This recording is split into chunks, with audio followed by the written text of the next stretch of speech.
نحمده ونصلي على رسوله الكريم اما بعد. عزیز دوستو، اس سے پہلے کی ویڈیو میں ہم نے اعتکاف کے بارے میں کچھ باتیں عرض کی تھی کہ اعتکاف کیسے کرنا ہے، کب کرنا ہے، اعتکاف کے معنی کیا ہیں اور اعتکاف کی فضیلت کیا ہے، ہمیں ملے گا کیا. اگر آپ نے یہ ویڈیو نہیں دیکھی ہے تو ڈسکرپشن میں لنک ہے، جا کر کے دیکھ سکتے ہیں.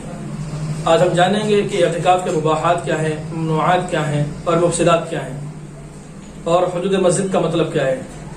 تو سب سے پہلے آپ سمجھ لیں کہ حدود مسجد کا مطلب کیا ہے. حدود مسجد کا مطلب بہت سارے لوگ نہیں سمجھتے اور ان کا اعتکاف ٹوٹ جاتا ہے. عام بول چال میں تو مسجد پورے احاطے کو مسجد ہی کہتے ہیں، لیکن شرعی اعتبار سے پورے احاطے کو مسجد کا ہونا ضروری نہیں.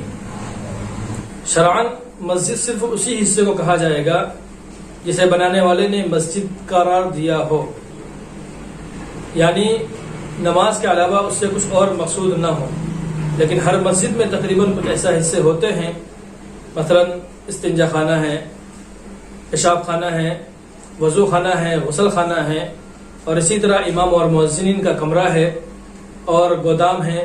بہت ساری جگہوں پر نماز جنازہ کے پڑھنے کے لیے جگہ ہوتی ہیں.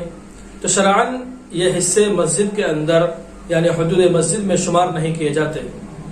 لہذا معتکف شخص کا ان جگہوں پر جانا بالکل جائز نہیں، بلکہ اگر معتکف شخص بغیر شرعی عذر کے ان جگہوں پر ایک لمحے کے لیے بھی جائے گا تو اس کا اعتکاف ٹوٹ جائے گا.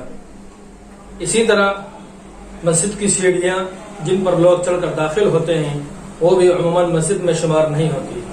بعض مساجد کے صحن میں حوض ہوتا ہے، وہ بھی عموماً حدود مسجد میں شمار نہیں ہوتا. اسی طرح بعض مساجد کے اندر ائمہ اور مؤذنین کے لیے جو کمرے بنائے جاتے ہیں وہ بھی مسجد سے متصل ہوتے ہیں، پھر بھی وہ حدود مسجد کے اندر شمار نہیں کیے جاتے. لہذا معتکف کا ان جگہوں پر جانا بغیر شرعی عذر کے بالکل جائز نہیں. شرعی ضرورت کے لیے مسجد سے باہر نکلنا. شرعی ضرورت سے مراد وہ ضروریات ہیں جن کی بنا پر مسجد سے باہر جانا شریعت نے معتکف کے لیے جائز قرار دیا ہے اور اس سے اعتکاف بھی نہیں ٹوٹتا. پیشاب پاخانے کے لیے جانا، غسل جنابت کے لیے جبکہ مسجد میں غسل کرنا ممکن نہ ہو، وضو کے لیے جبکہ وضو کرنا مسجد میں ممکن نہ ہو. اسی طرح کھانے پینے کی چیزیں باہر سے لانے کے لیے جبکہ کوئی اور شخص لانے والا موجود نہ ہو. مؤذن کے لیے اذان دینے کے مقصد سے باہر جانا. اور اگر معتکف نے ایسی مسجد میں اعتکاف کیا ہے جس میں نماز جمعہ نہیں ہوتی ہے تو دوسری مسجد میں نماز جمعہ کے لیے جانا. ان وجوہات کے علاوہ کسی اور مقصد سے باہر جانا بالکل معتکف کے لیے جائز نہیں. اعتکاف کن چیزوں سے ٹوٹ جاتا ہے؟ بغیر کسی شرعی عذر کے اگر معتکف حدود مسجد سے باہر نکل جائے، خواہ اس کا یہ نکلنا ایک ہی لمحے کے لیے کیوں نہ ہو، اس سے اس کا اعتکاف ٹوٹ جاتا ہے. اسی طرح اگر معتکف شخص کسی شرعی عذر کے لیے باہر نکلا اور ضرورت فارغ ہونے کے بعد تھوڑی دیر کے لیے بھی ٹھہر جائے گا تو اس سے بھی اس کا اعتکاف ٹوٹ جائے گا. اسی طرح بلا ضرورت شرعی مسجد کے حدود سے باہر نکلنا، خواہ نکلنا جان بوجھ کر ہو یا بھول کر ہو یا غلطی سے، ہر حال میں اعتکاف ٹوٹ جائے گا.